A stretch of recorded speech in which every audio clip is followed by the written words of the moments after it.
Ya, ini taktik baru PSM Makassar bersama Bernardo Tavares di level Asia Tenggara. Permainan yang ditampilkan oleh PSM pun sangat amat mengejutkan. Ya, PSM Makassar perwakilan dari Liga Indonesia harus puas bermain imbang 0-0 kala menghadapi BG Pathum United, perwakilan dari Liga Thailand di turnamen ASEAN Club Championship. Sebelum lebih jauh, aku pernah pesan-pesannya untuk ingatkan teman-teman, ketika teman-teman tonton video ini, jangan lupa tekan tombol like-nya. Saat kita bicara turnamen yang ada di kawasan Asia yang diikuti oleh wakil-wakil dari Liga Indonesia, ini sangat amat penting untuk melihat seberapa mampu wakil dari Liga Indonesia untuk bersaing. Dalam konteks ini, PSM Makassar, Borneo FC mendapatkan kesempatan untuk bisa mengikuti kontestasi berlaga di turnamen ASEAN Club Championship. Nah, pada pertandingan ini PSM Makassar jujur sebenarnya mempunyai potensi untuk bisa menggasak perwakilan dari Liga Thailand.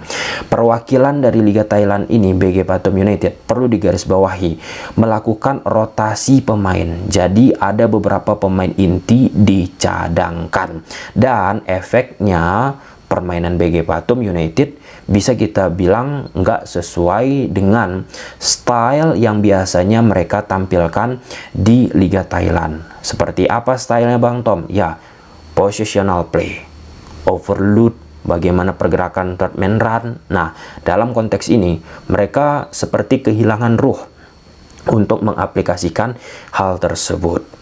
Di sisi lain, PSM Makassar, jika kita bedah pemain-pemain yang diturunkan, notabene ini pemain-pemain yang sering mendapatkan kesempatan bermain dari Coach Bernardo Tavares. Nah, kita masuk ke poin kedua ya teman-teman. Ketika Coach Bernardo Tavares menurunkan pemain yang biasanya ia beri kesempatan, artinya sudah tahu nih pemain-pemain tersebut bagaimana keinginan Coach Bernardo Tavares. Ada satu masalah yang sangat amat jelas yang dimiliki oleh PSM Makassar. Apa itu? Akurasi passing yang tidak oke. Di pertandingan PSM Makassar menghadapi BG Pathum ini, jelas instruksi yang dimiliki oleh Coach Bernardo Tavares itu dikit-dikit long ball, dikit-dikit long ball, dikit-dikit long ball. Meski akurasi passingnya nggak jelas, ya long ball aja. Nah, long ball dilakukan oleh PSM Makassar itu pun memiliki penjelasan ataupun memiliki sikap yang cukup realistis. Mengapa?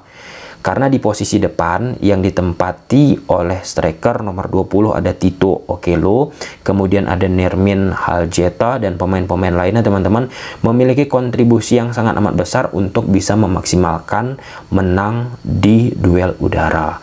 Problemnya tadi, long ball yang dilakukan oleh PSM Makassar nggak oke, ataupun passing-passingnya nggak oke. Dari data statistik yang aku lihat teman-teman, baik itu data yang ditampilkan oleh ASEAN Club Championship, langsung rata-rata passing akurasi yang dimiliki oleh PSM itu 68 sampai dengan 69% sepanjang 90 menit overall teman-teman, sampai selesai pertandingan. Nah, ketika kita bicara passing yang nggak oke, ketika akurasi passing rendah, gimana coba kita bicara long pass yang ingin diaplikasikan oleh PSM bisa prima? Efeknya ya itu tadi, ketika long pass patah, dan ketika sudah tahu nih PSM Makassar akurasi passingnya tidak oke, terus direpetisi.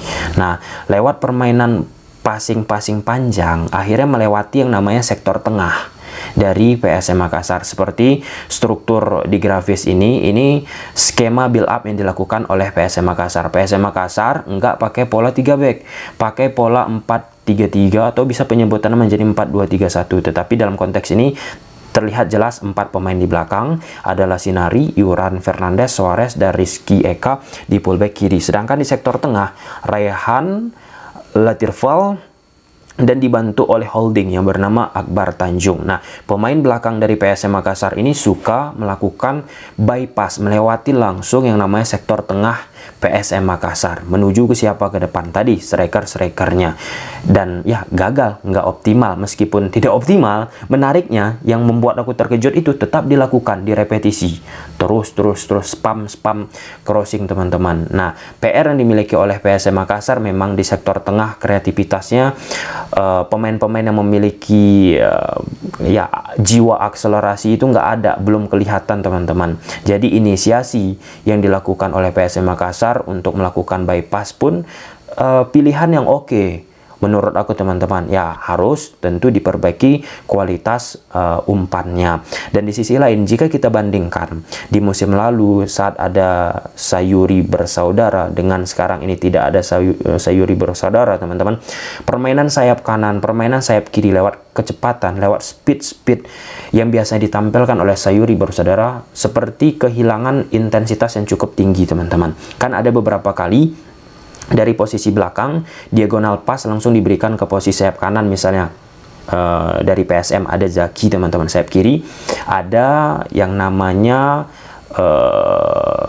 Nermin Haljeta. Nah di situ coba dieksploitasi, endingnya tidak oke. Jadi permainan individual dari sektor sayap di pertandingan ini berhasil dieliminasi. Nah, saat kita bicara permainan sepak bola, tentu sangat amat didukung dan sangat amat dibutuhkan bagaimana kreativitas muncul dari sektor tengah. Latirval, Raihan pun Akbar tidak begitu banyak memberikan alternatif ataupun opsi yang baik untuk sisi attacking dari PSM Makassar teman-teman. Efeknya hanya 3 create chance yang didapat oleh PSM Makassar sepanjang 90 menit, sedangkan BG Patum hanya 2 create chance. Ini maksudnya menciptakan yang namanya sebuah peluang. Nah ya, ketika monoton, ketika seperti itu aja serangan dilakukan oleh PSM Makassar, sangat mudah akhirnya diantisipasi. Nah, di babak kedua lebih oke lah ya, lebih smooth dilakukan oleh PSM Makassar, nggak terlalu banyak lagi bola-bola panjang meskipun tetap ada beberapa kali dilakukan. Ada inisiasi yang cukup oke dilakukan oleh PSM Makassar untuk bermain 1-2 sentuhan yang berupaya membongkar pertahanan BG Patum United. BG Patum United pun ya secara pertahanan ketika tanpa bola mereka membentuk 4-4-2 dan kadang juga berubah menjadi 4-2-3-1.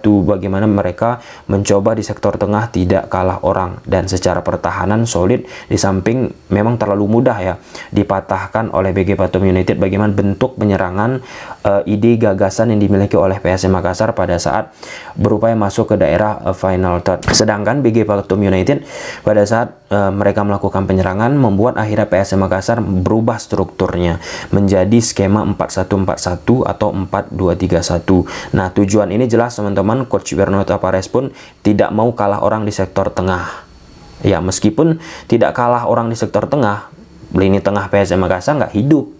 Ya kan sangat amat disayangkan tentunya di saat potensi untuk mengalahkan perwakilan dari Liga Thailand ini ada dimiliki oleh PSM Makassar, dan identitas jomplang aku rasa teman-teman jauh berbeda gagasannya apa yang dilakukan oleh PSM Makassar, apa yang dilakukan oleh BG Patum.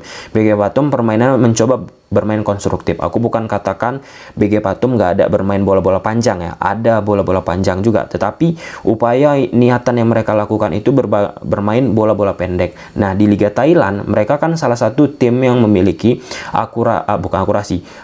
ball possession yang cukup tinggi teman-teman, dengan passing yang banyak di setiap pertandingan. Nah, ketika mereka melakukan attacking, mereka membentuk shape 4-3-3 seperti yang dilakukan oleh PSM Makassar, atau salah satu gelandang di tengahnya membentuk double pivot di sektor tengah. Hal yang jelas dilakukan oleh BG Patum United bagaimana menciptakan overload lewat passing-passing pendek ya di sektor sayap kanan PSM Makassar, di sektor permainan sebelah kanan mereka ataupun sebelah kiri mereka. Namun hal tersebut bisa diantisipasi oleh PSM Makassar lewat permainan yang lebih menunggu. Ketika misalnya di sayap kanan terlebar dari PSM Makassar ketika bertahan, Zaki Ashraf coba diikat ataupun fullback kanan dari PSM Makassar diikat, di situ tidak terpancing terlalu agresif dan membuat akhirnya tidak banyak muncul ruang bagi BG Patum United. Hal serupa juga di sektor kiri permainan dari PSM Makassar, beberapa kali diikat. Pergantian dilakukan oleh Coach Bernardo Tavares pun secara esensial tidak begitu banyak merubah ya gaya ataupun identitas yang dimiliki oleh PSM Makassar. Nah, apa yang dilakukan dan ditampilkan oleh PSM Makassar ini sebenarnya sudah terlihat di Piala Presiden kemarin, teman-teman. Sebelum Liga 1 Indonesia bergulir, saat berupaya terus mengeksploitasi permainan bola-bola atas.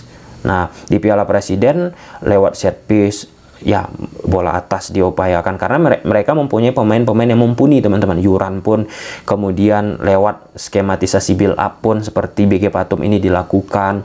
Dan yang unik, PSM Makassar di pertandingan ini sering melakukan merepetisi throw in, meskipun gagal tetap dilakukan. Nah, ini kan jelas banget, kentara banget saat kita bicara PSM Makassar khususnya di pertandingan ini memanfaatkan bola atas. Ketika bola atas itu dimanfaatkan deadlock, bingung nih caranya bagaimana untuk bisa menciptakan gol. Nah, jadi ini pelajaran sangat penting untuk kita bicara PSM Makassar. Bukan hanya bicara di level Asian Club Championship, tetapi bagaimana untuk bisa bertarung juga nanti di Liga 1 di kala deadlock nih, bola-bola atas yang dimiliki oleh PSM Makassar. Secara individual, pemain-pemain asing PSM Makassar pun bisa ya dieliminasi tingkat berbahayanya, tingkat agresivitasnya oleh defensif yang dimiliki oleh BG Patum. Ya, aku sangat amat menanti tentunya bagaimana progres ataupun perkembangan yang dimiliki oleh PSM Makassar kala tampil ya di Asian Club Championship ini. Kembali ke awal, teman-teman, ini sangat amat menarik untuk melihat bagaimana kemampuan yang dimiliki oleh klub-klub Liga Indonesia saat menghadapi wakil-wakil yang ada di Asia Tenggara, teman-teman. Ya, sangat amat disayangkan tentunya ketika kita bicara BG Patum United melakukan rotasi pemain ya.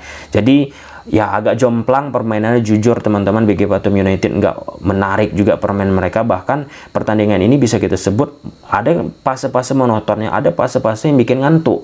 Nah, ini hal yang tentunya menjadi konsensus yang harus dievaluasi khususnya bagi BG Patum United pun termasuk misalnya PSM Makassar. Oke, ya dari data statistik yang lain misalnya sepanjang 90 menit pun on target PSM Makassar hanya 2, teman-teman. Sedangkan BG Patum United 1 on target yang dilakukan oleh PSM Makassar pun ya nggak begitu membahayakan, termasuk juga BG Patum United. Oke lah, mungkin sampai sini aja dulu teman-teman videonya. Kita lihat bagaimana wakil-wakil Liga Indonesia tampil di kawasan Asia ataupun Asia Tenggara, teman-teman. Itu akan menjadi menu yang rutin akan kita bahas karena itu situasi yang menarik, aku pikir, teman-teman. Gimana menurut teman-teman? Coba silahkan tulis di kolom komentar. Bye.